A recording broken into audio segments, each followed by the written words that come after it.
Only believe. Only believe. And all things are possible. Only believe. My Lord, I believe. Yes, I believe. My Lord, I believe Amen. that all things are possible. My Lord, I believe. And we all believe. My Jesus is here. My Jesus is here. And all things are possible. My Jesus is here. My Jesus is here. Thank you, Lord. My Jesus is here. And all things are possible. My Jesus is here. Amen. Praise lord. Hallelujah. అలాగే నిలబడి ఉండగా పరిశుద్ధ గ్రంథము వైపు తిరుగుదాం. పరిశుద్ధ గ్రంథములో నుండి దానియేలు గ్రంథము 9వ అధ్యాయము.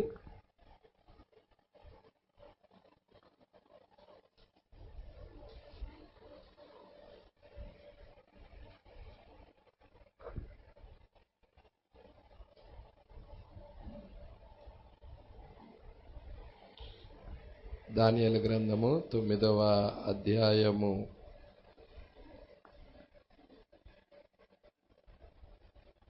24-25 వచనాలు చదువుదాం. తిరుగుబాటు మాన్పుటకును, పాపము నివారణ చేయుటకును, దోషము నిమిత్తము ప్రాయచిత్తము చేయుటకును, యుగాంతము వరకు ఉండునట్టి నీతిని బయలుపరచుటకు, దర్శనమును ప్రవచనమును ముద్రించుటకు, అతి పరిశుద్ధ స్థలమును అభిషేకించుటకును, నీ జనమునకు పరిశుద్ధ పట్టణమునకు 70 వారములు విధించబడెను.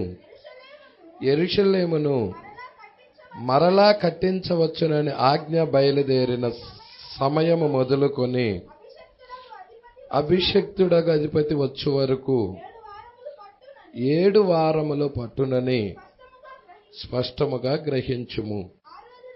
62 వారములు తొందరగల సమయమందు పట్టణపు రాజవీధులను, కందకములను,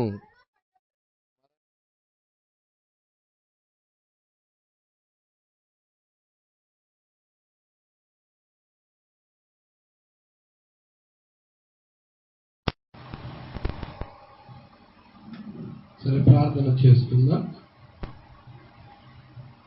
స్తోత్రములు ప్రభువా, మహిమగల రాజా, మీకే స్తుతులు స్తోత్రాలు ప్రభువా. ఇప్పటిదాకా నీ ప్రియబిడ్డల పాటల ద్వారా నిన్ను స్తుతించారు.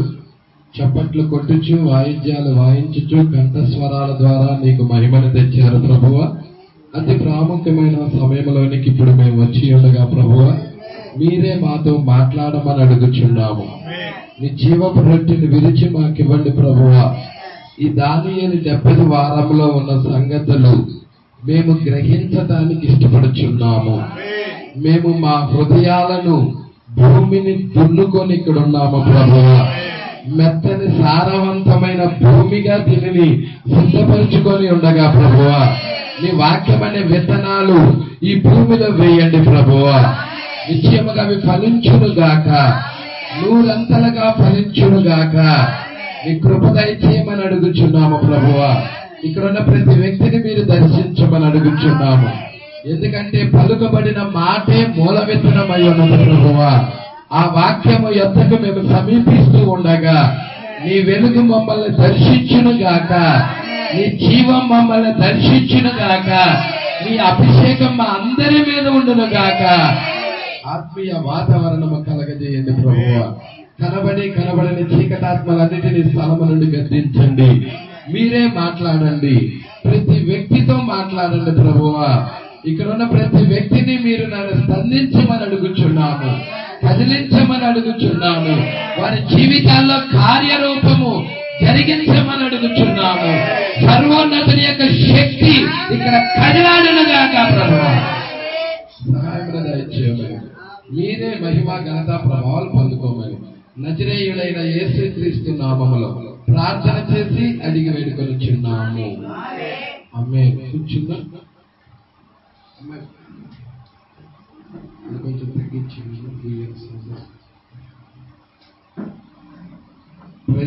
దేవుడికి మహిమ కలుగునుగాక.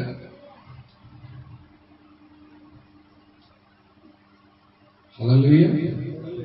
సరే, జాగ్రత్తగా చూద్దాం. మరి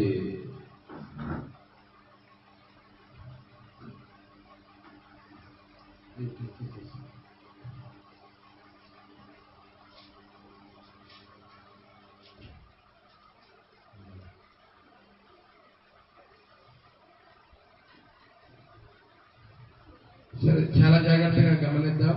చాలా ప్రాముఖ్యమైన సమయంలోకి వచ్చాం. మరి ఈ వాక్యాన్ని ఎంతమంది ప్రేమిస్తున్నారు? నిజంగా మీరు ప్రేమిస్తున్నారని నమ్ముచున్నాను. వాక్యాన్ని ప్రేమించటమే యేసుని ప్రేమించటమై ఉన్నది. హల్లెలూయా. ఎందుకంటే వాక్యమే యేసు కాబట్టి. ఇక్కడ మనం చూస్తున్నాం, పోయిన వారం 50వ పేరా దగ్గరికి వచ్చాము.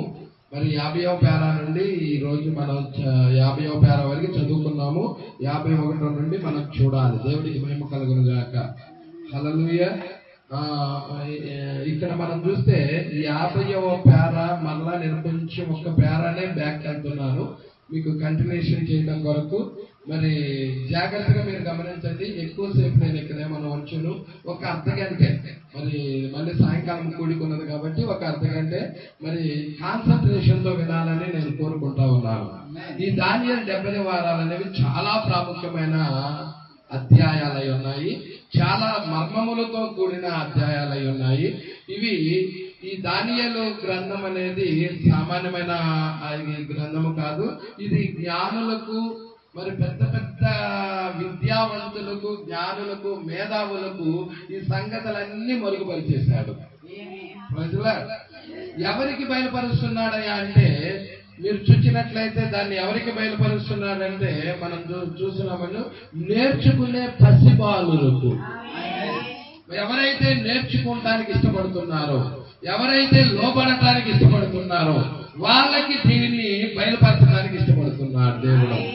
మరి ఇక్కడ ఉన్న వాళ్ళందరూ వాక్యానికి లోబడే వాళ్ళని నమ్ముచున్నారు. వాక్యానికి లోబడే వాళ్ళేనని నమ్ముచున్నారు. ఎంతమంది ఆయన్ని ప్రేమిస్తున్నారు? సరే, ఇక్కడ మీరు చాలా జాగ్రత్తగా గమనించండి. ఇక్కడ ప్రకటన గ్రంథం 3వ అధ్యాయంలో 50వ పేర నేను చదువుతున్నానండి. మరి నా దగ్గర ఉన్న పుస్తకంలో 50వ పేర. ఇప్పుడు ప్రకటన గ్రంథము 3వ అధ్యాయంలో సంఘము పైకెత్తబడి ఉండును అంటే 3వ అధ్యాయం ఆఖరండి, ముగింపు. అదే 4వ అధ్యాయం ప్రారంభం. ప్రజల ఇక్కడ సంఘం ఏమవుతుంది? పైకెత్తబడి ఉండును. అయితే ఇప్పుడు విమోచించబడుట బయలుపరచబడవలెను. ఏ విధముగా సంఘము విడిపించబడెను. హల్లెలూయా. సంఘం అనేది ఏ విధముగా విడిపించబడుతుంది, ఏ విధముగా మీ ఎత్తబాటుకి వెళ్తుంది, ఏ విధముగా మీ శరీర మార్పు పొందుకుంటుంది. ఈ విషయాలు చాలా ప్రాముఖ్యమైనవి. అవునా కాదండి? హల్లెలూయా. ఈ విషయాలన్నీ చాలా ప్రాముఖ్యమైనవి. చూద్దాం మనం.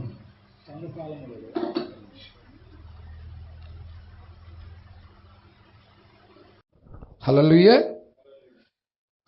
జాగ్రత్తగా గమనించండి. ఇదేరా చిన్న ఇదేరా.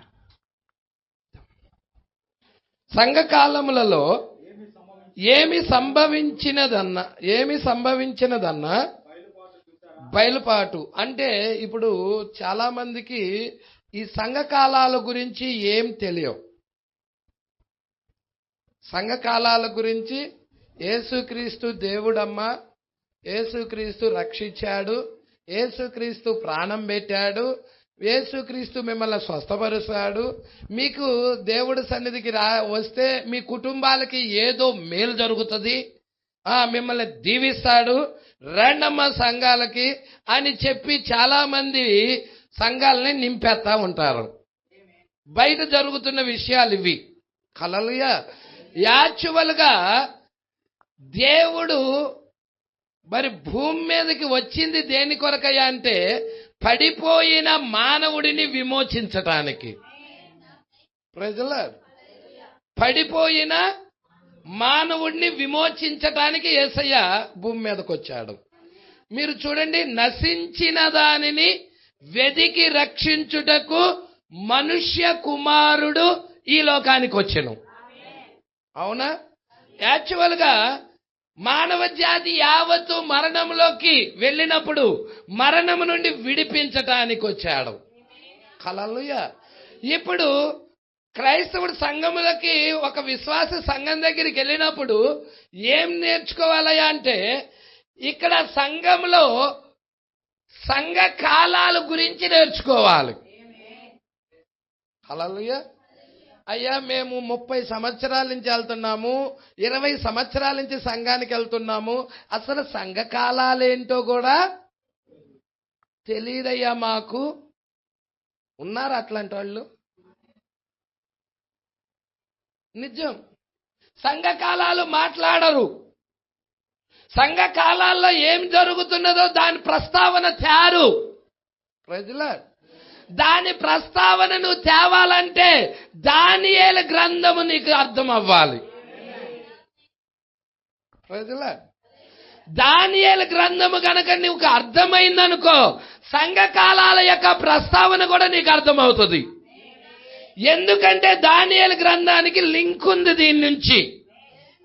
ప్రజలారా, దేవుడికి మహిమ కలుగును గాక. ఈరోజు ఈ దానియేలు గ్రంథంలో ఉన్న విషయాలను మనం చూడబోతున్నామంటే మనము ముద్రల్లోకి చూడతాం, సంఘ కాలాల్లోకి వెళ్తాం, అనేక చోట్ల బూరల్లోకి వెళతాం. దేవుడికి మహిమ కలుగును గాక. ఘట సర్పం గురించి చూస్తాం, మహావేశి గురించి చూస్తాం, క్రూర మృగాల గురించి చూస్తాం, సంఘం ఎత్తబాటు గురించి చూస్తాం. హల్లెలూయా. 1,44,000 మంది ముద్ర గురించి చూస్తాం, సూర్యుడిలో ఉన్న స్త్రీ గురించి చూస్తాం. అనేక విషయాలు దీనిలోనే ముడివేయబడి ఉన్నాయి. హల్లెలూయా. అంటే నీ ఎత్తబాటు కూడా ఇక్కడ ఉంది. ఇప్పుడు మన ఎత్తబాటు, మీరు ఇక్కడ ఉన్న వాళ్ళ ఎంతమంది మీరు ఎత్తబాటుని ప్రేమిస్తున్నారు? అసలు ఈ ఎత్తబాటు అంటే ఏంటి పాస్టర్ గారు అని వాకండి. హల్లెలూయా. ఈ ఎత్తబాటు అంటే ఏంటో నాకు తెలియదు పాస్టర్ గారు, ఇంతకీ ఎత్తబాటు అంటే ఏంటి అని వాకండి. హల్లెలూయా. హానోకు ఏ విధముగా దేవుడితో నడుచుకుంటా పరలోకానికి కొనుపోబడ్డాడో ఈ చివరి దినాల్లో ఒక ప్రత్యేకమైన గుంపు ఉన్నది. వాక్యముతో నడిచే గుంపు ఉన్నది. దేవుడి చేత పిలువబడిన గుంపు ఉన్నది. ఆ గుంపు దేవుడు వాక్యముతో నడుచుకుంటా మరణాన్ని రుచి చూడకుండా శరీర మార్పు పొందుకొని హాలోకి వెళ్ళినట్టుగా వెళ్ళిపోతుంది. హల్లెలూయా. దాన్నే ఎత్తబాటు అంటున్నాం. దాన్నే కొనిపోబడటము, ఎత్తబడటము. నోవాహు ఆ యొక్క మనం చూస్తా ఉన్నాం, ఓడని కట్టడానికి ముందుగానే, ఆ జల ప్రళయం రావడానికి ముందుగానే, ఆ శ్రమలు భూమి మీద తాగడానికి ముందుగానే ఎవరు వెళ్ళిపోయారయ్యా భూమి మీద నుండి? హానోకు వెళ్ళిపోయాడు. అంటే శ్రమల్లో హానోకు లేడు. ఈరోజు మనము కూడా శ్రమల్లో ఉండకుండా ఉండాలంటే నీకేం కావాలి? ఇక్కడ దానియేలు 70 వారాలు ఏం చెప్తున్నాయో నేను దాని దగ్గరికే తీసుకెళ్ళడానికి ఇష్టపడుతున్నా, 7 సంఘకాలాల దగ్గరికి. దానియేలు గ్రంథములో మనం ఎక్కడున్నామో, మన స్థానం ఏమిటో మనం చూసుకోవాలి. పాస్టర్ గారు, దానియేలు గ్రంథంలో 70 వారాలు మనకు కాదు కదా, అది నేను అడుగుచున్నాను. ఈ కాల ప్రవక్త అన్ని జనుల ప్రవక్త లేక యూదుల ప్రవక్త?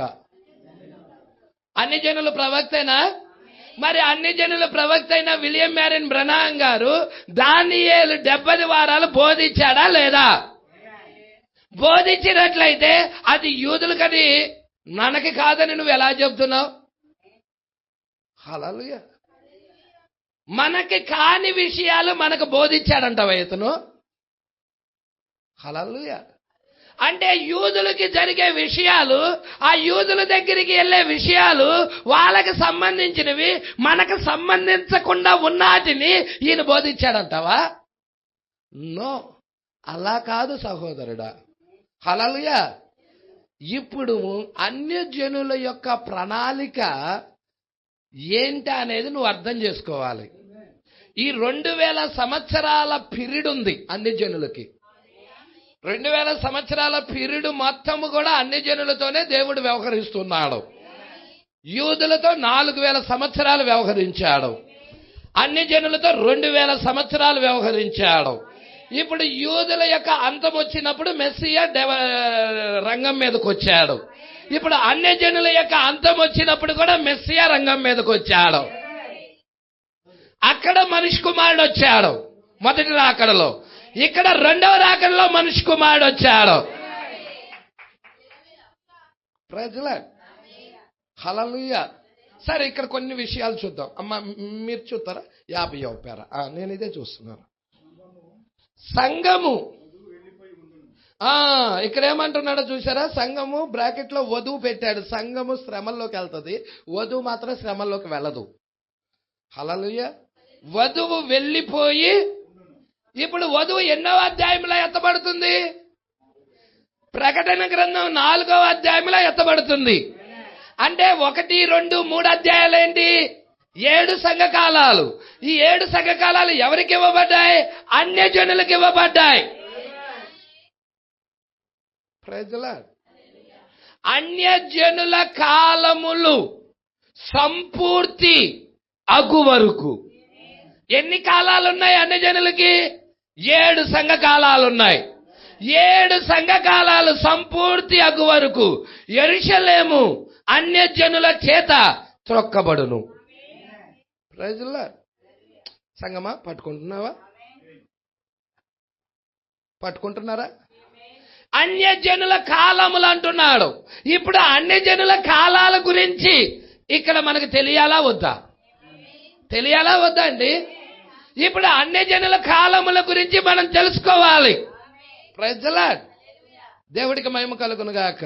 ఇప్పుడు అన్యజనుల కాలాల్లో నుండి ఎవరు వస్తున్నారయ్యా అంటే, మరి ఆయన ప్రియమైన భార్య అన్యజనుల కాలాల్లో సిద్ధపరచబడి తయారయ్యి ఎత్తబాటులోకి వెళ్తుంది.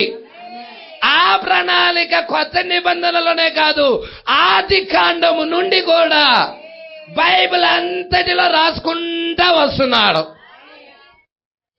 అంతటిలో ఉందా పాస్టర్ గారు? అంతటిలో ఉన్నది ఆ ప్రణాళిక. అంటే ఎవరి గురించిన ప్రణాళిక? ఇదిగో మన గురించిన ప్రణాళిక, అన్యజనుల కాలమును గురించిన ప్రణాళిక, ఆయన భార్య గురించిన ప్రణాళిక. Praise the lord. ఎస్తేరు గ్రంథం చూసావంటే ఆయన భార్య కనపడుతుంది అక్కడ. రూతు గ్రంథం చూసావంటే ఆయన భార్య కనపడుతుంది అక్కడ. ఆది కాండం చూసావంటే ఆయన భార్య కనపడుతుంది నీకు అక్కడ. ఏ ప్రవక్తను చూసుకున్నా గానీ ఆ ప్రవక్తలో ఆయన భార్య కనపడుతుంది అక్కడ. సంగమా, పట్టుకుంటున్నారా అండి? కొంచెం ముందుకు చూద్దాం. సంఘము అంటే వధువు వెళ్ళిపోయి ఉండును. ఎప్పుడు వెళ్ళిపోతుంది? పట్టుకుంటున్నారా అండి?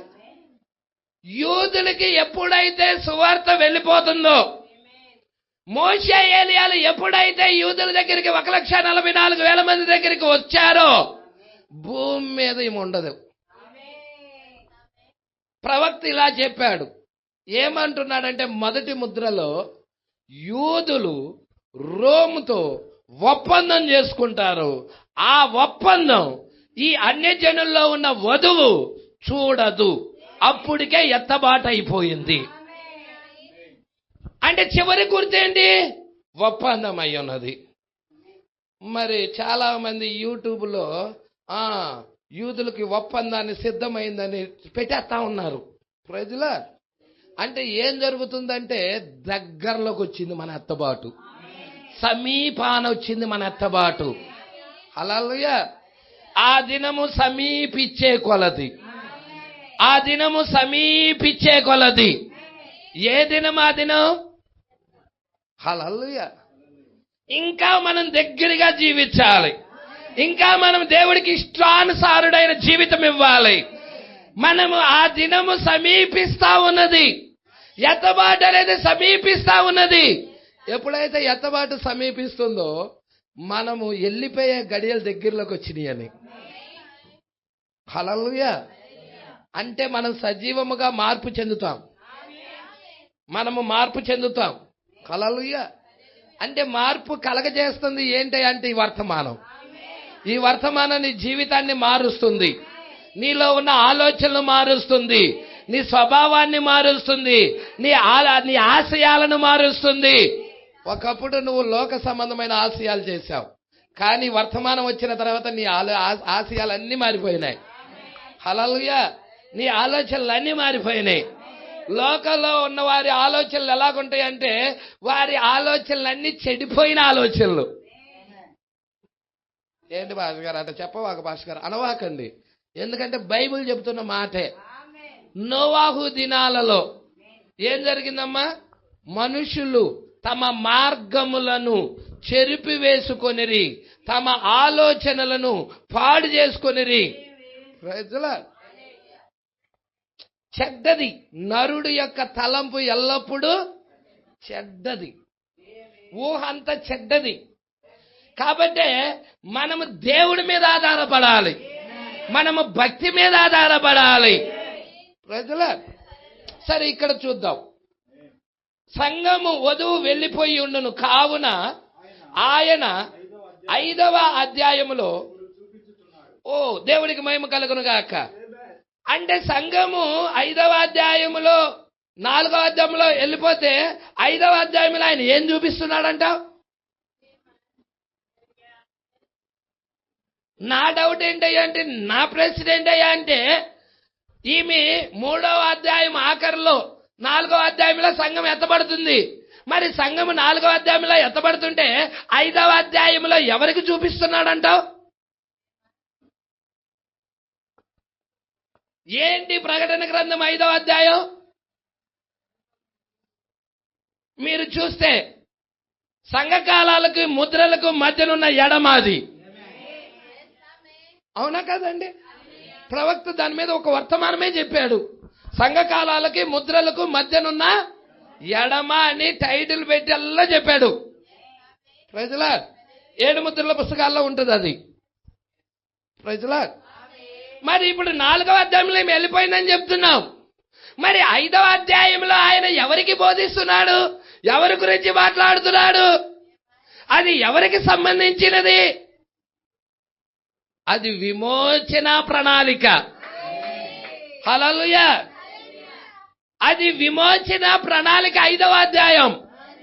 బంధువులకు విమోచకుడు కథ ఉంది అక్కడ. రూతు పుస్తకం ఉన్నది అక్కడ.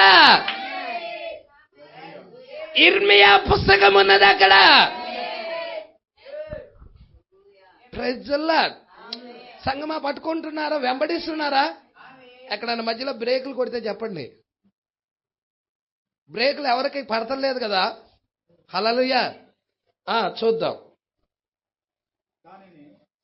కావున ఆయన 5వ అధ్యాయంలో ఇప్పుడు చూపించుచున్నాడు దానిని, విమోచనను ఆయన ఎట్లు చేసి ఉన్నాడని, ఏమి జరిగినదని, ఏ విధముగా సంఘమును ఆయన ముద్రించి ఉన్నాడా అన్న సంగతి, ఆయన యొక్క నామము బయలుపరచబడుట అనే దాని గురించి, ఆయన నామములో నీటి బాప్తిసం గురించిన మర్మము గురించి, నిత్య జీవము గురించిన మర్మము గురించి, నిత్య నరకం అనేది లేదనే కార్యము గురించి, సర్పము యొక్క సంతానం అనే మర్మము గురించి, నిత్యమైన భద్రత అనే మర్మము గురించి, ఆ గొప్ప బైబిల్ యొక్క సిద్ధాంతాల గురించి, సంఘము జగత్తుకు పునాది వేయబడక మునిపే ఎరిగి ఉండుటను గురించిన మర్మము గురించి, ఇవన్నీ సంఘానికి బయలుపరచబడవలసి ఉన్నది. లిస్ట్ ఇచ్చాడండి, మర్మములు లిస్ట్ ఇచ్చాడు. అక్కడ ఎవరికి బయలుపరచబడవలసి ఉన్నది? ఎల్లే సంఘానికి, ఎత్తబాటులో ఎల్లే వ్యక్తికి. మరి ఎత్తబాటులో ఎల్లే వ్యక్తి ఇక్కడ ఉన్నాడా? మరి ఇక్కడ ఉన్న లిస్టులో నీకు ఎన్ని బయలుపరచబడ్డాయి? నేను అడుగుతున్నా. ఇక్కడ ఇప్పుడు బ్రదర్ చదివాడు, ఆ బ్రదర్ చదివిన లిస్టులో ఎన్ని నీకు బయలుపరచబడ్డాయి? ఒక్కటి కూడా బయలుపరచబడలేదు పాస్టర్ గారు అన్నారు అనుకో, సహోదరి దేవుడు నీ మీద కృప చూపునుగాక అంట. లేదు పాస్టర్ గారు, వీటిల్లో నేను కొన్నిటిని ఎరిగి ఉన్నాను, ఇంకా కొన్ని తెలుసుకోవాలనుకుంటున్నాను అని అన్నావనుకో, సహోదరి గాడ్ బ్లెస్ యూ. నీవు దేవుడు ప్రణాళికలో ఉన్నావు. నువ్వు నీ ప్రయాణం ఆపద్దు, ఆత్మీయంగా ముందుకు కొనసాగించు. సేవకుడిగా నా ప్రార్థనని ఎమ్మటేది అని చెప్పి బలపరుస్తా.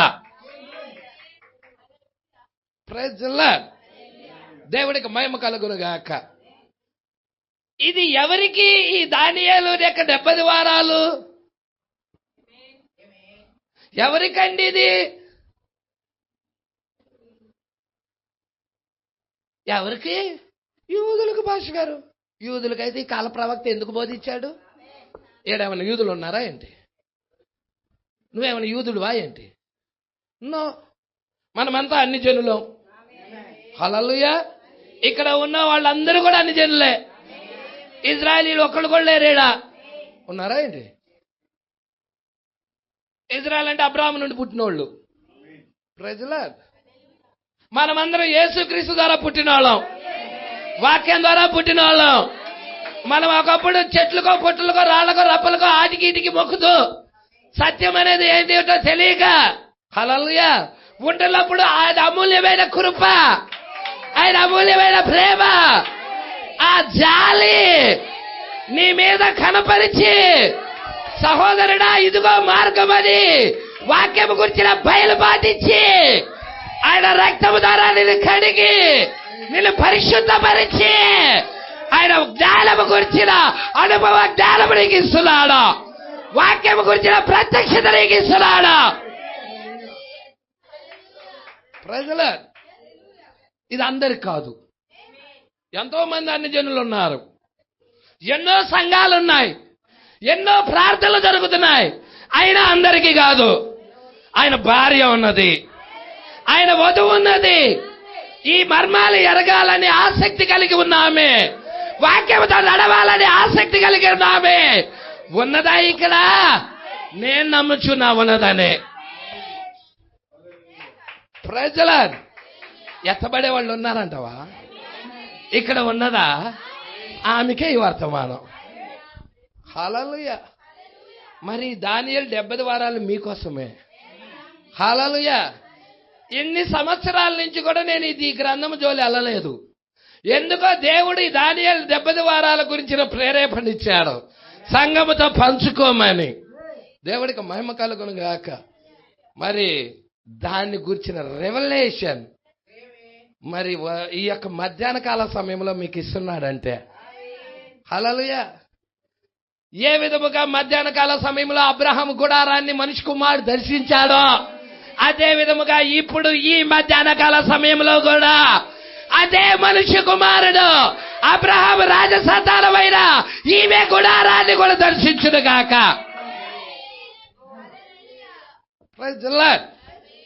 దేవుడే ఇవ్వాలి గ్రహింపు శక్తి. ఈ సంగతులు సామాన్యమైన సంగతులు అనుకున్నావా? ఇప్పుడు నేను 50 నుండి 60 వరకే చదవమన్నాను. పోయిన వారం నేను వెళ్ళేటప్పుడు మీకు పదే చెప్పాను. ఏమనంటే మీరు ఇంటికాడకి వెళ్ళిన తర్వాత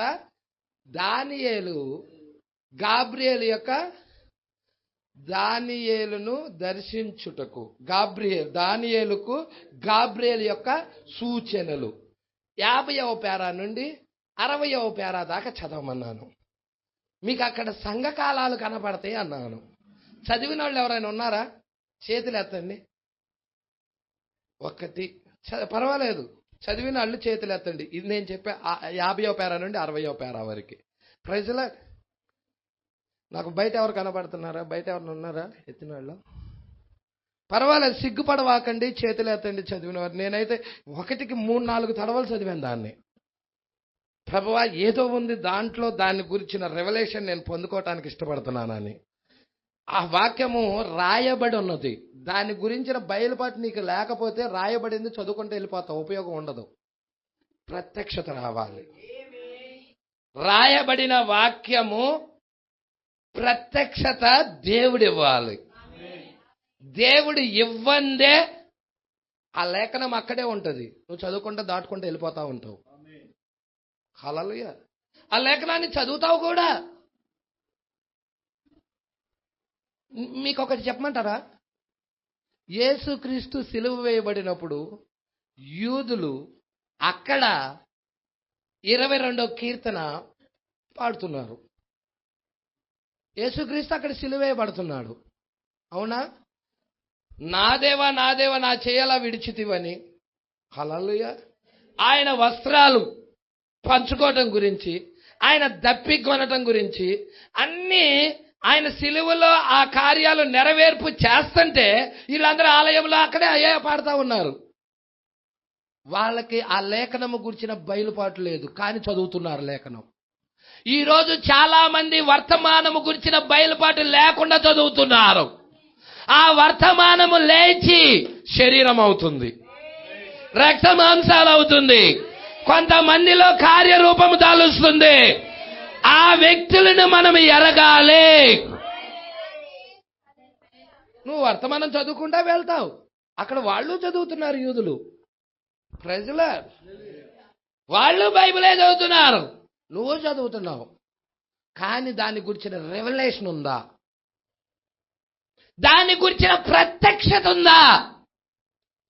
సంఘం దేని మీద కడుతున్నాడు చెప్పండి?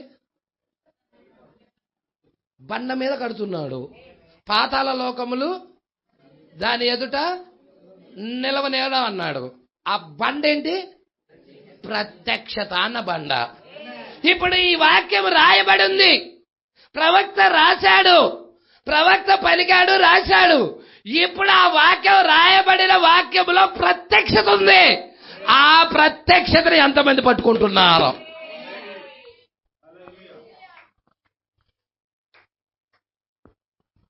ఇప్పుడు నేను మిమ్మల్ని ఒక ప్రశ్న అడుగుతా.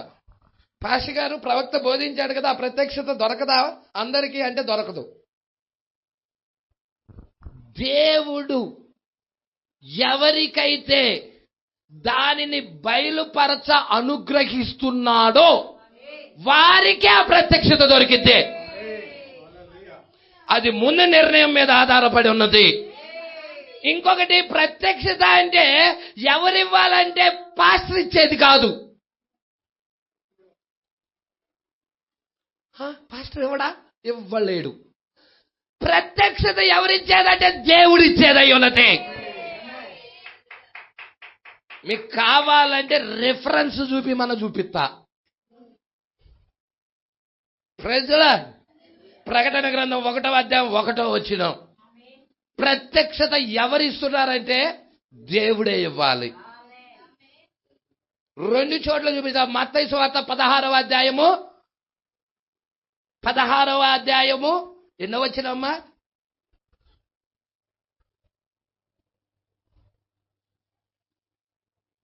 13 నుండి ఉంటుంది అక్కడ. ఇవి రెండు రాసుకోండి, మీరు ధ్యానం చేయండి. ఈ 2 చోట్ల కూడా ఇచ్చింది రెవల్యూషన్. ఇచ్చింది ఎవరయ్యా? దేవుడే. బైబిల్ అంతటిలో చూడు, ఆదికాండం 18వ అధ్యాయం 1వ వచనం, అబ్రహాంకి అక్కడ రెవల్యూషన్ ఇస్తున్నాడు. ఎవరు ఇస్తున్నారు? దేవుడే. 3 మనుషులు వచ్చినా కానీ వాళ్ళల్లో ఒక్క ఆయనే దేవుడని. ఆ ప్రత్యక్షత అబ్రహాముకు లేకపోతే, లోతులాగా ఉన్నట్లయితే ఈరోజు అబ్రహాం గురించి చెప్పుకునే వాళ్ళమా? హల్లెలూయా. కంపల్సరిగా ఎత్తబడే సంఘానికి, ఎత్తబడే వధువుకి, ఎత్తబాటుకు ముందుగా ఎత్తబాటు యొక్క ర్యాప్చరింగ్ ఫెయిత్, ఎత్తబాటు యొక్క విశ్వాసం రావాలి, ఎత్తబాటు యొక్క ప్రత్యక్షత రావాలి.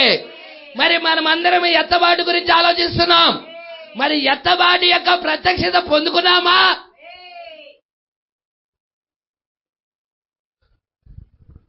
ఎత్తబాటు గురించి ఆలోచించే ముందు ఏం పొందుకోవాలి? ఎత్తబాటు యొక్క ప్రత్యక్షతను పొందుకోవాలి. హల్లెలూయా.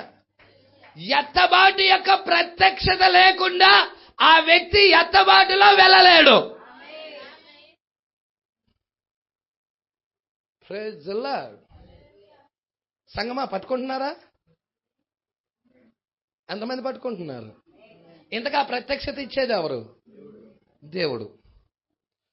నీ యొక్క భక్తిని బట్టి, నీ యొక్క నమ్మకత్వాన్ని బట్టి, యథార్థతను బట్టి, దేవుడి సన్నిధికి వచ్చేదాన్ని బట్టి ఆయనే ఇస్తాడు ఆ రెవల్యూషన్. హల్లెలూయా. అందుకే ఇక్కడ అంటా ఉన్నాడు, అమ్మ చదువుదామా, ఏమంటున్నాడు? ఏమి జరిగినదని ఏ విధముగా సంఘమును ఆయన ముద్రించి ఉన్నాడు. సంఘమును ఆయన ముద్రించి ఉన్నాడు. దీంట్లోనే మాత్రం దాచబడింది. ఇక్కడ కొన్ని చెప్పాడండి కార్యాలు, ఇక్కడ కొన్ని మాటలు చెప్పాడు. ఏంటి ఆ మాటలంటే, 5వ అధ్యాయములో ఇప్పుడు చూపిస్తున్నాడని విమోచనను ఆయన ఎట్లు చేసి ఉన్నాడా అని, అదొక కార్యం. విమోచన ఎలా చేశాడు దాన్ని గురించిన బయలుపాటు నువ్వు పొందుకొని ఉండాలి. హల్లెలూయా. అయ్యా యేసుక్రీస్తు విమోచకుడయ్యా అని అంటున్నావు, మంచిదే. యేసుక్రీస్తు విమోచకుడే. విమోచన కార్యం అనేది ఏ విధముగా జరిగినదో ఆ ప్రత్యక్షత నువ్వు పొందుకోవాలి. రెండోది ఏమంటున్నాడయ్యా? ఏమి జరిగినదని. హల్లెలూయా. విమోచన అనేది ఎట్లు చేశాడో తెలుసుకోవాలి, ఏమి జరిగిందో కూడా ఎరగాలి. ఎట్లు చేశాడో తెలుసుకోవాలి, ఏమి జరిగిందో కూడా ఎరగాలి. మరి ఎరిగమా? ఇంకొకటి చూద్దాం. ఏ విధముగా సంఘమును ఆయన ముద్రించాడు. 3 కార్యాలు అక్కడే కనబడుతున్నాయి. హల్లెలూయా. ఒకటి, విమోచనలో ఏమి జరిగినది. హల్లెలూయా. ఎట్లు చేసి ఉన్నాడు అనేది ఒకటి, విమోచనలో ఏమి జరిగినది అది రెండోది, మూడవది సంఘమును ఆయన ఎలా ముద్రించాడు. హల్లెలూయా. ఆయన ఎట్లు చేశాడు, ఏమి జరిగింది, సంఘాన్ని ఎలా ముద్రించాడు. ప్రజల మరి ఈ ప్రణాళిక ఎవరికి బయలుపరుస్తాడంట? సంఘానికి వచ్చిన వాళ్ళందరికీ బయలుపడతాడంటే నో. ఎవరికి బయలుపడతాడంట? ముందు నిర్ణయంలో ఉన్న వాళ్ళకి, ఎత్తబడే వధువుకి. ఇంకేమన్నాడు? ఇక్కడ 3 కార్యాలు చూసాము. ఇంకేమన్నాడు? ఆయన యొక్క నామమును గూర్చిన బయలుపాటు. ప్రజల నామము గూర్చిన ప్రత్యక్షత. బయలుపాట అంటే ప్రత్యక్షత. అంటే నీకేముండాలి? నామమును గూర్చిన ప్రత్యక్షత ఉండాలి. ప్రజల నామము గూర్చిన ప్రత్యక్షత లేకుండా కూడా వెళ్ళలేవు. హల్లెలూయా. తర్వాత నీటి బాప్తిజం. నామము గురించిన ప్రత్యక్షత ఉంది పాస్టర్ గారు, నీటి బాప్తిజం తీసుకోలేదు అన్నా కానీ కష్టమే. హల్లెలూయా. నీవు ఆ ప్రత్యక్షత కలిగి ఉన్నప్పుడు దాన్ని నువ్వు నెరవేర్చాలి, దాన్ని నువ్వు ఇక్కడ జరిగించాలి. ఆ తర్వాత నీటి బాప్తిజం, తర్వాత నిత్య జీవం. ఇవన్నీ ప్రతిదీ రాసుకోండి, ఒక పేపర్ మీద రాసుకోండి. హల్లెలూయా. నిత్య జీవం, ఇటర్నల్. హల్లెలూయా. నిత్య జీవము గూర్చిన ప్రత్యక్షత నీకు ఉండాలి. మరి నిత్య జీవము గూర్చిన బయలుపాటు ప్రత్యక్షత నీకు లేకపోయినా కానీ కష్టమే. ఆదాము అవ్వలు ఎక్కడి నుండి పడ్డారో తెలుసా? నిత్య జీవములో నుండి కాలంలో పడ్డారు వాళ్ళు. జీవములో నుండి మరణంలో పడ్డారు వాళ్ళు. ఇప్పుడు మనం ఎక్కడి నుండి ఎక్కడికి వెళ్తున్నామో తెలుసా? కాలములో నుండి నిత్యత్వంలోకి వెళ్తున్నాం. వాళ్ళేమో నిత్యత్వములో నుండి కాలంలోకి వస్తే, ఇప్పుడు మనమేమో కాలంలో ఉన్న మనల్ని యేసయ్య వచ్చి నిత్యత్వంలోకి తీసుకెళ్తున్నాడు. అంటే యేసయ్య నిత్యత్వంలోకి తీసుకెళ్తున్నాడంటే నిత్య జీవము గూర్చి ఎరిగి ఉండాలా? ఎంతమందికి వ్యక్తిగతముగా రెవల్యూషన్ ఉంది? ఇవన్నీ రాసుకోండి. ఇవన్నీ నేను సంఘానికి వెళ్ళాను, కహాని కాపుర్లు పక్కన పెడయండి. అవి కాదు. నువ్వు సంఘానికి వెళ్ళు, నువ్వు దశమ భాగాలు ఇవ్వు, నువ్వు కానుకలు ఇవ్వు, నువ్వు సంఘంలో భోజనాలు పెట్టు, ఇవన్నీ నాకు చెప్పద్దు. ప్రజల అవసరమైనది ఒకటే, ప్రత్యక్షత. వాక్యము గురించిన రెవల్యూషన్ ఉండాలి నీకు. వాక్యము గురించిన ప్రత్యక్షత ఉండాలి నీకు. హల్లెలూయా. పట్టుకుంటున్నారా? ప్రేమ లేకపోతే ఎన్ని చేసినా కానీ వ్యర్థమే ఉంటుండాయన. ఎవరు? పౌలు గారు మాట్లాడుతున్నాడండి. దేవుడికి మహిమ కలుగునుగాక. కృపావర్తమానంలో అయితే ప్రవక్త ఏమని మాట్లాడాడో తెలుసా? నువ్వు సంఘాలు కట్టించచ్చు, మరి సంఘాల్లో ఎంతో మందికి అన్నదానం చెయ్యొచ్చు, వస్త్రదానాలు చెయ్యొచ్చు, ఆహారం పేదలకు ఆహారం పంచి ఇయ్యొచ్చు. ప్రజలాడ్ అయితే అన్నీ కూడా ఆ రెవల్యూషన్ కనుక లేకపోతే కష్టం అన్నాడు. ప్రేమ లేకపోతే నేను వ్యర్థుడనే అన్నాడు. మీరు అనొచ్చు అవన్నీ ప్రేమ లేకుండా చేశారనేది. ఆ ప్రేమ కాదు. ప్రేమలో 3 రకాలు ఉన్నాయి. ప్రేమలో 3 రకాల ప్రేమలు ఉన్నాయి. వాక్యము మాట్లాడుతుంది ఫిలియో ప్రేమ గురించి కాదు, ఎరోస్ ప్రేమ గురించి కాదు. వాక్యము మాట్లాడేది అగాపే ప్రేమ గురించి. అగాపే ప్రేమ అంటే క్రీస్తు అయి ఉన్నాడు. ప్రజల తల్లి బిడ్డ మీద చూపించే ప్రేమ ఫిలియో ప్రేమ. అవునా కాదండి? దేవుడికి మహిమ కలుగును గాక. ఒక ప్రియుడు ప్రియురాలి మీద చూపించే ప్రేమ ఎరోస్ ప్రేమ, రాక్షస ప్రేమ, కామకత్వంతో కూడిన ప్రేమ. హల్లెలూయా. చూస్తున్నారండి మీరు? అబ్షాలోం దావీదు కుమారుడు తన చెల్లెలతో పోయాడు. ఏంటి అది? ఎరోస్ ప్రేమ. నేను నిన్ను ప్రేమిస్తున్నానని చెప్పేసి చెల్లెల్ని పాడు చేసేసాడు. ప్రజల అబ్షాలోమేనండి. దేవుడికి మహిమ కలుగును గాక. దేవుడికి మహిమ. అదేంటి? రాక్షస ప్రేమ, కామకత్వంతో కూడిన ప్రేమ. ప్రేమ గురించి ప్రేమలో చాలా రకాలు ఉన్నాయి. ఈ ప్రేమలు కాదు మనకు కావాల్సింది. అగాపే ప్రేమ, దైవిక ప్రేమ, యేసు సిలువలో మానవుడి పట్ల చూపించిన ప్రేమ. ఈ ప్రేమ కావాలి. దేవుడికి మహిమ కలుగును గాక. కాబట్టి చాలా జాగ్రత్తగా వాక్యాన్ని పట్టుకోవాలి. ఇక్కడ చూడండి, నిత్య జీవము. అసలు నిత్య నరకం అనేదే లేదు. ఉందా? నిత్య జీవం ఉన్నది కానీ నిత్య నరకం లేదు. నిత్యము నరకం ఎక్కడ ఉండిద్దండి? నరకం అంటే చెరసాల, అది శిక్ష, తీర్పు విధించినాక ఆ వ్యక్తులు దానిలోకి వెళ్ళిపోయి శిక్షించబడతారు, కాల్చబడతా ఉంటారు. యాతన పెట్టబడే స్థలం అది. అది ఒక టైం నుండి, ఒక కాలం నుండి ఒక కాలం వరకు యాతన పెట్టబడతారు అన్నమాట. ప్రజల తర్వాత అది అంతరించిపోతుంది. ప్రారంభం ఉన్న ప్రతిదానికి ముగింపు అనేది ఉన్నదన్నాడు. ప్రారంభము దేనికి ఉన్నది? నరకానికి ప్రారంభం ఉన్నది. మరి నరకము ఎవరి కొరకు చేశాడు దేవుడు అంటే మీరు చూస్తే ఎవరి కొరకు? లూసిఫర్కి వాడి దూతల కొరకు చేయబడింది నరకం. మరి ఎందుకు మనిషి దానిలోకి వెళ్తున్నాడు అంటే విషయం ఏంటంటే లూసిఫర్ కానీ వాడి దూతలు కానీ మనిషిని ఆవరించి సత్యాన్ని జరిగించకుండా లోకాన్ని ప్రేమించేలాగా చేస్తున్నాడు. వాడు లోనున్న వ్యక్తే ప్రాముఖ్యమైన వాడు, బయట ఇదంతా డొల్లే. దీన్ని నడిపించేవాడు ఒకడు ఉన్నాడు లోన, అదే వాడే అసలైన వాడు. మరి ఆ లోన ఎవరున్నారా అనేదే పట్టుకోవాలి ప్రజల. లోన ఎవరున్నారా అనేది చాలా ఇంపార్టెంట్ అన్నమాట, పట్టుకోవాలి. అందుకే ఇక్కడ అంటున్నాడు నిత్య నరకం అనేది లేదనే కార్యము సర్పము యొక్క సంతానము. దీని గురించిన రెవల్యూషన్ పొందుకోవాలి.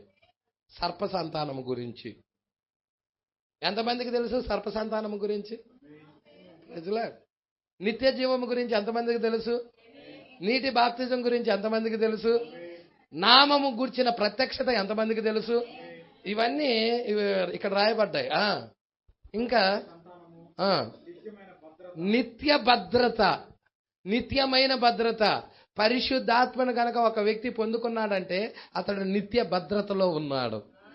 విమోచన దినము వరకు దాన్ని మధ్యలో ఎక్కడ కూడా ఆ కార్యము ఒక్కసారి ముద్రించబడితే చాలు ప్రజల. విమోచన దినము వరకు వాళ్ళు ముద్రించబడ్డారని చెప్తుంది లేఖనం. హల్లెలూయ. మధ్యలో ఎక్కడొచ్చి ఓపెన్ చేసి చూడటానికి కూడా లేదు. ఎందుకయ్యా అంటే విషయం ఏమిటయ్యా అంటే వాళ్ళు ఆల్రెడీ ముద్రించబడ్డారు, దేవుని చేత ముద్రించబడ్డారు, పరిశుద్ధాత్మ చేత ముద్రించబడ్డారు. హల్లెలూయ. వాళ్ళు ఇక నిత్య జీవానికి ముందు నిర్ణయంలో ఉన్నారు. అందుకంటున్నాడు నిత్య భద్రత.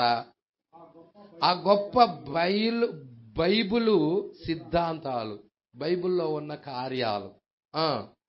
సంఘము జగత్తుకు పునాది వేయబడక మునిపే అంటే ముందే దేవుడు ఎరిగాడు ఈమెని, ముందు నిర్ణయం. ఇవన్నీ సంఘమునకు, ఇవన్నీ ఎవరికి బయలుపరచబడాలి? ఎత్తబడే ఆమెకి. ఎత్తబడే ఆమెకి ఎవరు బయలుపరుస్తాడు? ఆయనే, క్రీస్తే అవన్నిటిని గూర్చిన బయలుపాటు ఆ వ్యక్తికి ఇస్తాడు. హల్లెలూయ. మరి ఇప్పుడు ఈ లిస్టులో ఇవన్నీ మనకి దేవుడు ఇచ్చాడా, ఎన్ని ఇవ్వలేదా మీకే పరిశీలన చేసుకోండి. 51వ పేరా దగ్గరికి వెళ్దాం. ఇప్పుడు 7 ముద్రల ద్వారా ముద్రించబడిన ఆ విమోచన పుస్తకం సొంత దారుని నుండి మనలను విడిపించు బంధువుని చేతికి అది ఎక్కడ నువ్వు చూస్తావు? 5వ అధ్యాయంలో చూస్తావు. ఆ గ్రంథము 7 ముద్రలతో ముద్రించబడిన గ్రంథము, లోపట వెలుపట రాత కలిగిన ఆ గ్రంథము దేవుని చేతిలో ఉండినప్పుడు ఆ గ్రంథాన్ని ఎవరు తీసుకుంటున్నారు? విమోచకుడు వచ్చి హల్లెలూయ ఆ గ్రంథాన్ని తీసుకుంటున్నాడు. ఎవరు ఆ విమోచకుడు? విమోచకుడు ఎవరు అంటే వధించబడిన గొర్రెపిల్ల. ఎవరా గొర్రెపిల్ల? యేసుక్రీస్తు. ఇంతకీ సింహాసనం మీద కూర్చుంది ఎవరు? సింహాసనం మీద ఆసీనుడై ఒక ఆయన ఉన్నాడా? ఆయన చేతిలో గ్రంథం ఉన్నదా?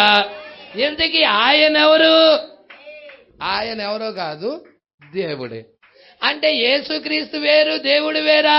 నో. ఇది నేను ఎలా అర్థం చేసుకోవాలి పాస్టర్ గారు? కాదంటున్నావు.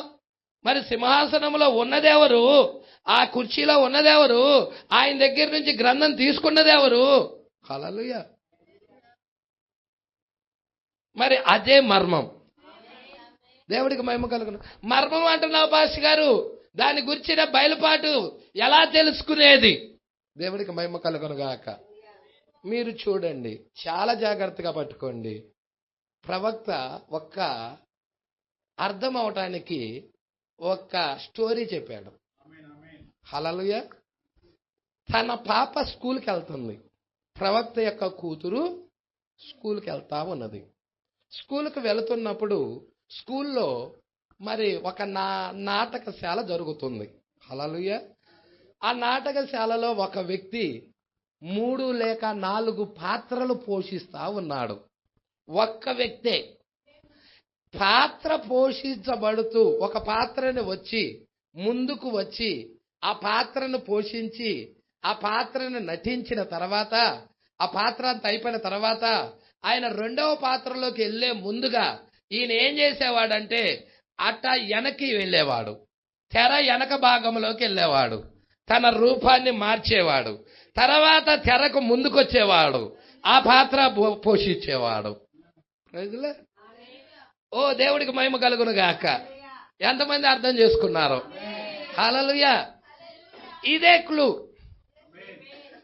క్లూ.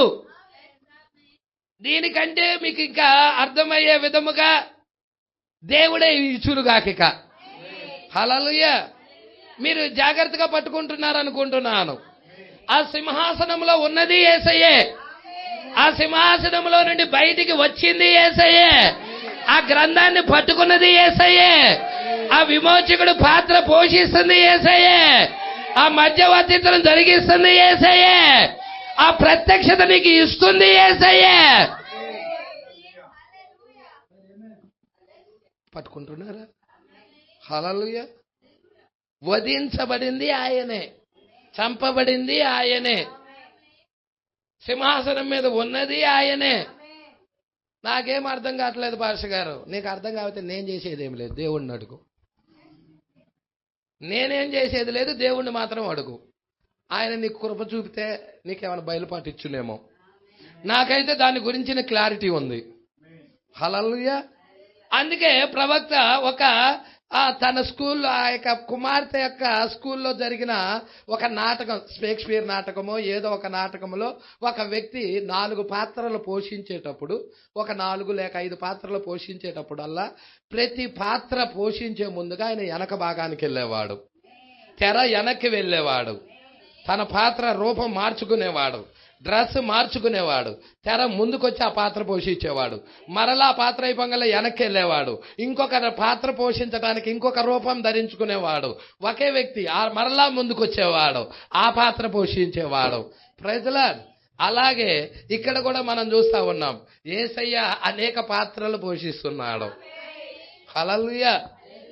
ఆయన దేవుడై ఉన్నాడు.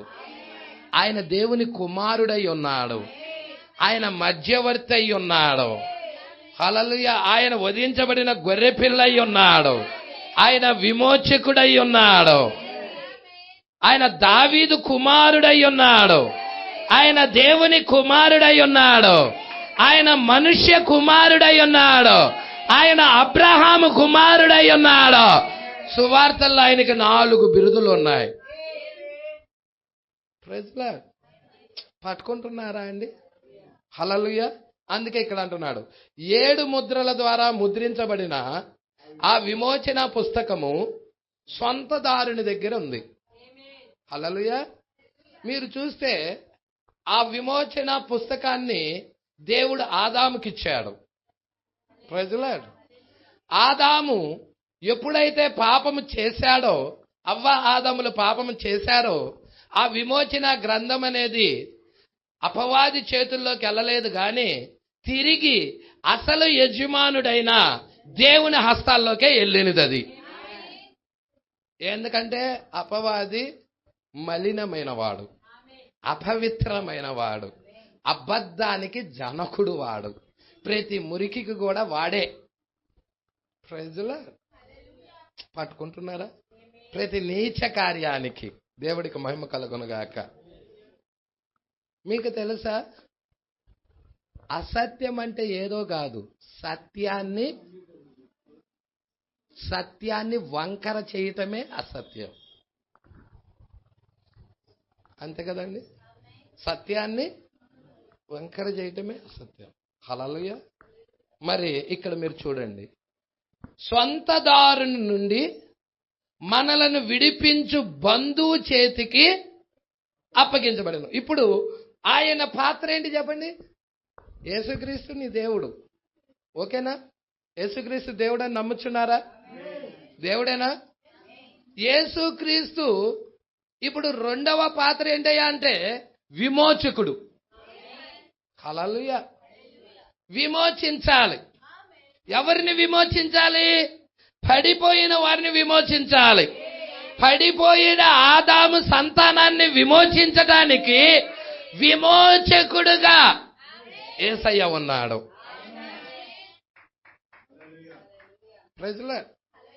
ఇప్పుడు ఆయన పాత్ర దేవుని యొక్క పాత్ర నుండి ఆయన ఏ పాత్రలోకి వస్తున్నాడు?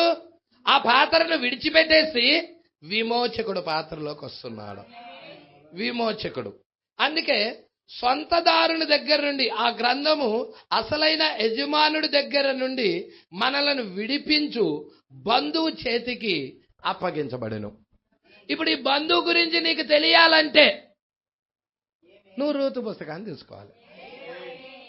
నువ్వు రూతు పుస్తకాన్ని చదవాలి. రూతు ఎక్కడో మోయాబు దేశంలో పుట్టింది. రూతుకి ఎన్నడూ తెలియదు నేను బోయాజుకి భార్యనవుతానన్న సంగతి. ఏమన్నా ముందుగా తెలుసా? ఎవరికన్నా తెలుసా అండి? తెలియనే తెలియదు. రూతు మరి మోయాబు దేశంలో విగ్రహారాధన కుటుంబంలో పుట్టింది. మరి ఒక కరువు రావటం వల్ల బెత్లెహేము నుండి ఒక కుటుంబము, నయోమి యొక్క ఫ్యామిలీ ఆ బెత్లెహేమును విడిచిపెట్టి ఎటు ప్రయాణమైందంటే మోయాబు దేశానికి వచ్చారు. ప్రజల కరువు వచ్చినా గాని నువ్వు వాగ్దాన భూమిని వదిలిపెట్టకూడదు. కానీ ఆ ఫ్యామిలీ వదిలిపెట్టేసింది. ఆ ఫ్యామిలీ ఎవరు? ఆ ఫ్యామిలీ వాళ్ళెవరు? Naomi, Elimelech, మహలోను, కిల్యోను. ఏ గోత్రపు వాళ్ళు? ఎఫ్రాయిం గోత్రపు వాళ్ళు. వాళ్ళు ఎఫ్రాయితీయులు. వాళ్ళు ఎఫ్రాయిం గోత్రము వాళ్ళు. మీకు ఎన్ని గోత్రాలు ఉన్నాయో తెలుసుగా? 12 గోత్రాలు. అర్థమవుతుందా? 12 గోత్రాల్లో ఎఫ్రాయిం గోత్రము వారు. మనష్షే, ఎఫ్రాయిము. వీళ్ళిద్దరూ ఎవరి బిడ్డలు? యేసేపు బిడ్డలు. యేసేపు ఐగుప్తుకు వచ్చిన తర్వాత పుట్టిన బిడ్డలే ఈ బిడ్డలు. మరి ఈ బిడ్డలు ఇజ్రాయెల్లోకి ఎలా కలిశారు? అదొక మర్మం. అది ఆదికాండంలో దాచబడిన మర్మం. Praise lord. యాకోబు అంటున్నాడు, ఈ బిడ్డలు ఇక నుండి నా బిడ్డలు, నీకు పుట్టిన ఈ బిడ్డలు ఇప్పటి నుండి ఇక వారు నా బిడ్డలై ఉన్నారు. హల్లెలూయా. యేసేపు బిడ్డలు యాకోబు బిడ్డలుగా మార్చబడుతున్నారు. ఎఫ్రాయిము మనష్షే వాళ్ళు. Praise lord. ఎందుకంటే మనష్షే గోత్రం ఉంది, ఎఫ్రాయిం గోత్రం ఉంది. దేవుడికి మహిమ కలుగును గాక. ఇక నుండి యేసేపు నీకు పుట్టిన బిడ్డలు నీ పిల్లలే. వాళ్ళు 2 గోత్రాలే తీసుకున్నాడు. తర్వాత పుట్టిన బిడ్డలు నీ బిడ్డలే. అవునా? తర్వాత యేసేపుకు బిడ్డలు ఉన్నారా?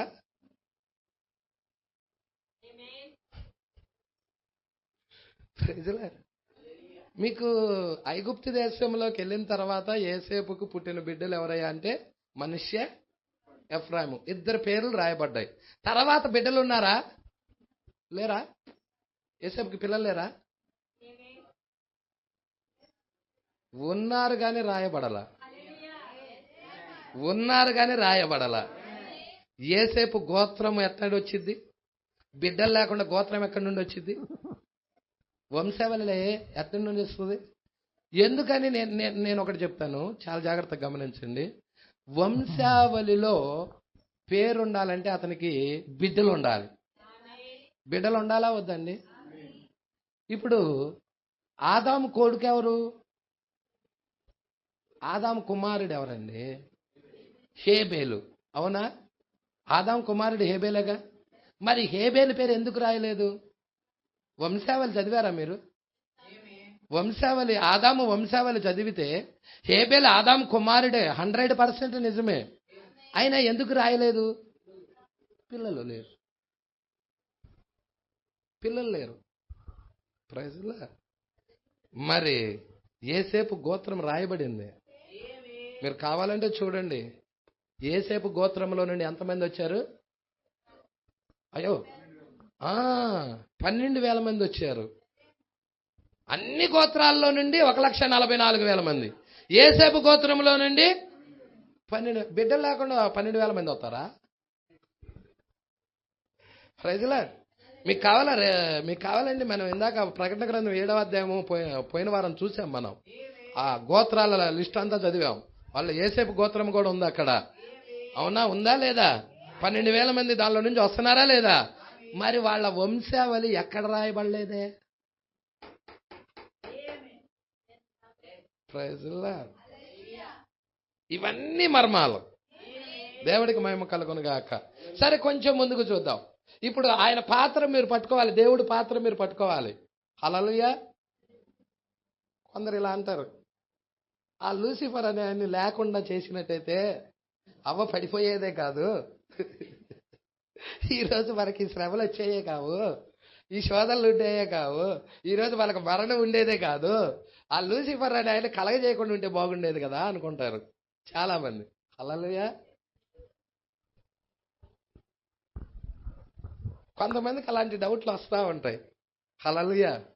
నిజంగా మీరు చూడండి, దేవుడి యొక్క గుణలక్షణాలు బయటికి రావాలంటే వాడు ఉండాలి. హల్లెలూయా. ఒక డాక్టరు ఫలానా మంచి డాక్టర్ అయ్యా అని తెలియటానికి ఒక పేషెంట్ ఉండాలి. పేషెంట్ లేకుండా డాక్టరు మంచి ఆయనని ఎలా చెప్తావు? ఆయన డాక్టరే, ఆయన మంచి ఆయనని ఎలా చెప్తావు?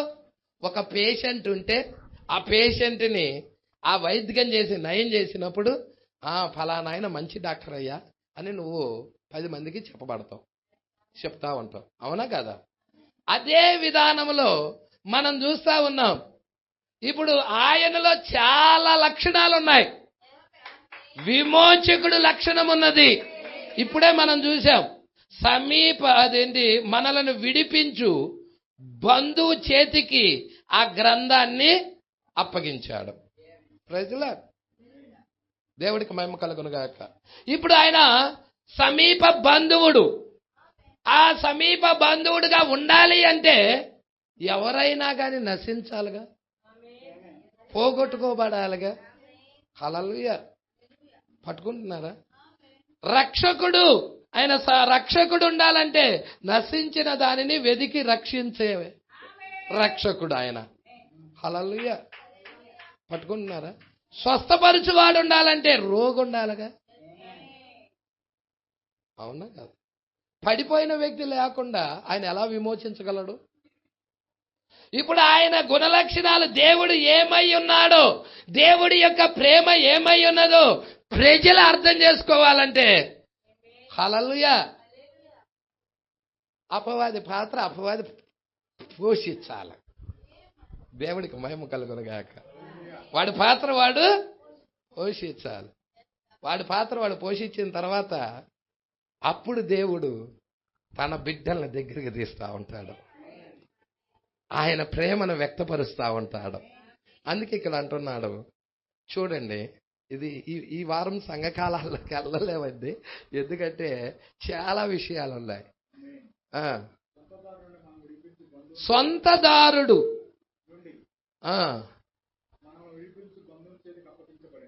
ఇక్కడ నా దగ్గర ఇలా ఉందండి. సొంతదారుడు ఎవరని మనము కనుగొని ఉన్నాము, దేవుడే సొంతదారుడు. హల్లెలూయా. సొంతదారుడు ఎవరని మనము కనుగొని ఉన్నాం. ఇంతకా సొంతదారుడు ఎవరు? దేవుడే, ఆయనే. మరియు గొర్రెపిల్ల వచ్చి సింహాసనమునందు ఆసీనుడై ఉండు వాని కుడి చేతిలో నుండి ఆ గ్రంథము తీసుకొనెను. ఆ గొర్రెపిల్ల ఎవరు? ఇప్పుడు సొంతదారుడు దేవుడు, గొర్రెపిల్ల ఎవరు? విమోచకుడు. విమోచకుడు ఎవరు? ఇంకో స్టాప్ వేద్దాం. గొర్రెపిల్ల విమోచకుడు. విమోచకుడు ఎవరు? యేసయ్య. యేసుక్రీస్తు విమోచకుడు, ఇంకెవరు లేరు. హల్లెలూయా. విమోచకుడు ఒకే ఒక్క ఆయన, యేసుక్రీస్తు అయి ఉన్నాడు. చూశాడు కండి, పరలోకం మొత్తం చూశాడు. ఎవరైనా గ్రంథాన్ని విప్పటానికి యోగ్యుడు ఉన్నాడా అని. పరలోకంలో కనపడలా. భూమి మీద మొత్తం చూశాడు, భూమి మీద కనపడలా. భూమి క్రింద మొత్తం చూశాడు యోహాను. భూమి క్రింద పాతాళ లోకంలో కూడా, అంటే 3 లోకాలు ఉన్నాయి. ఒకటి పరలోకం, భూలోకం, పాతాళ లోకం. 3 లోకాల్లో కూడా యోహాను చూశాడు. 3 లోకాల్లో కూడా ఆ గ్రంథాన్ని చూడటానికైనను విప్పటానికైనను యోగ్యుడు ఎవడు కనబడనందున బహుగా ఏడుస్తున్నాడు. ఇప్పుడు ఆ గ్రంథం విప్పాలి అన్నా, దాన్ని తీసుకొని రావాలన్నా విమోచకుడు ఉండాలి. భూమి మీద ఎవరు కూడా కనపడుతున్నా విమోచకుడుగా. ప్రజల ఎంతో మంది దేవుళ్ళు అనేవాళ్ళు, దేవతలు అనేవాళ్ళు చాలా మంది ఉండొచ్చు, కానీ విమోచకుడు లేడు. ఆ విమోచకుడు ఎవరా ఏంటా అని ఎతుకుతా ఉన్నాడు. పెద్దల్లో ఒక పెద్ద వచ్చాడు. యోహాను ఏడవాక యోధా గోత్రపు సింహం వచ్చి ఆ గ్రంథాన్ని విప్పుతుంది అని చెప్తున్నాడు. ఇప్పుడు ఆ గ్రంథాన్ని ఎవరు విప్పుతాడా అని చూస్తే గొర్రెపిల్ల వచ్చింది. సింహం ఎటు నుండి వచ్చి దాన్ని చూస్తుంటే సింహం రాలా, గొర్రెపిల్ల వచ్చింది. గొర్రెపిల్ల వచ్చి ఆ గ్రంథాన్ని తీసుకున్నది. ఆ గొర్రెపిల్లకి ఎన్ని కన్నులు ఉన్నాయి? 7 కన్నులు ఉన్నాయి. ఎన్ని కొమ్ములు ఉన్నాయి? 7 కొమ్ములు ఉన్నాయి. అది రక్తము కారుచున్న గొర్రెపిల్ల, వధించబడిన గొర్రెపిల్ల. ఆ గొర్రెపిల్ల వచ్చి అసలు యజమానుడి చేతిలో నుండి గ్రంథాన్ని తీసుకుంది. అదే విమోచకుడు. ఎవరాయన? యేసుక్రీస్తు. చంపబడిన ఆయన ఎవరు? సిలువలో యేసుక్రీస్తు. రక్తం చిందించిన ఆయన ఎవరు? యేసుక్రీస్తు. ఆయనే విమోచకుడై ఉన్నాడు. అందుకే ఇక్కడ అంటున్నాడు, ఆ గొర్రెపిల్ల ఎవరు? విమోచకుడు. మనలను విడిపించు బంధువుడు. ఇప్పుడు ఇంకొక పేరు వచ్చింది. ఎవరిని పడితే వాళ్ళు విడిపించడానికి బంధువు అవ్వాలి. హల్లెలూయా. విడిపించాలంటే బంధువు అవ్వాలి. దేవుడికి మహిమ కలుగును గాక. ఈ కార్యాలన్నీ నీకు ఎక్కడున్నాయి? ఎడమలో ఉన్నాయి. ఎక్కడున్నాయి? ఈ ఎడమలో ఉన్నాయి. ఎడమలో ఉన్నాయి. రూతు పుస్తకంలో కూడా ఉన్నాయి. హల్లెలూయా. అందుకే రూతు పుస్తకాన్ని మీరు చదవమని చెప్పాను. దేవుడికి మహిమ కలుగును గాక. సమీప బంధువుడై ఉండాలి అతడు. ఒక వ్యక్తి ఇంకో వ్యక్తిని విడిపించే ముందుగా సమీప బంధువుడై ఉండాలి. దేవదూతలు ఉన్నారు, వాళ్ళు విడిపించలేరు. వాళ్ళు పరిశుద్ధులు. యెహోవా పరిశుద్ధుడు పరిశుద్ధుడు పరిశుద్ధుడు అని గాన ప్రతిగానాలు చేసినప్పటికీ వాళ్ళు విడిపించలేరు. విడిపించాలంటే ఏమై ఉండాలి?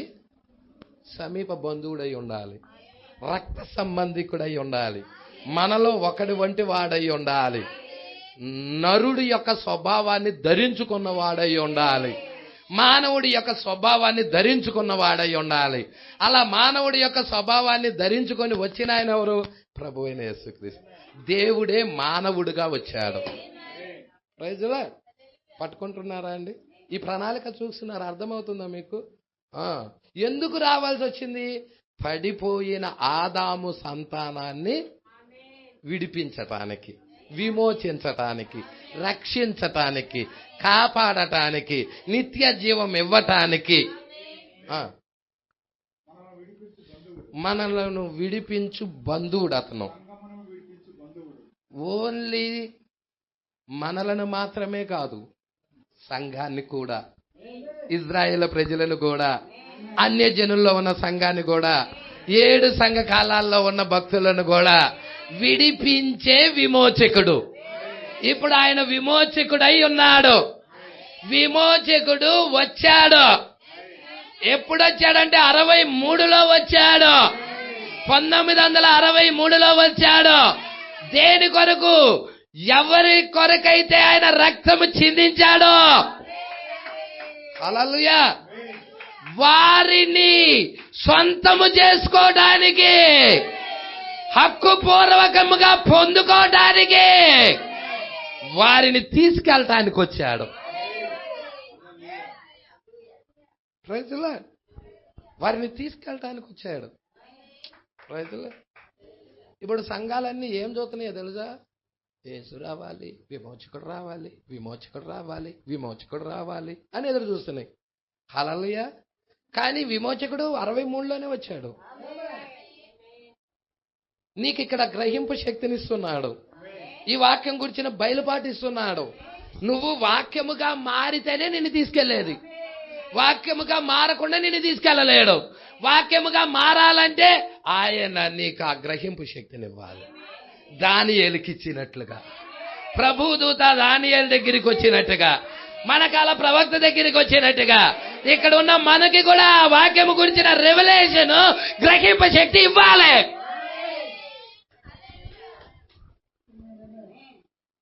హల్లెలూయా. చదువుదాం.